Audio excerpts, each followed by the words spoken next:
నా పుట్టుక కారాగారంలో జరిగింది. నేను ఈ భూమి మీద అడుగు పెట్టకముందే నన్ను చంపాలని చూశారు. నేను పుట్టగానే మా అమ్మగారికి దూరం అయ్యాను. వయసు పెరిగే కొద్దీ అసురులు నన్ను హతమార్చేందుకు ఎన్నో ప్రయత్నాలు చేశారు.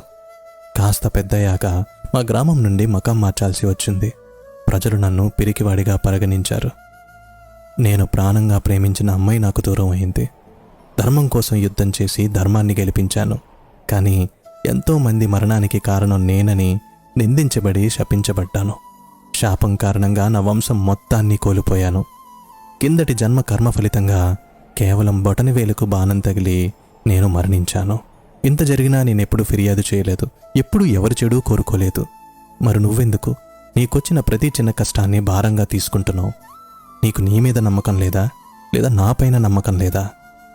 నువ్వున్న పరిస్థితులు నువ్వేంటి అన్నది చెప్పదు. నువ్వు నడుస్తున్న మార్గం వల్ల నీ విధి నిర్వచించబడదు. నువ్వు తీసుకునే దశల ద్వారా నిర్వచించబడుతుంది. నీకు చెడు జరిగినంత మాత్రాన లేదా నీకు ఎవరైనా చెడు చేసినంత మాత్రాన కృంగిపోవనక్కర్లేదు.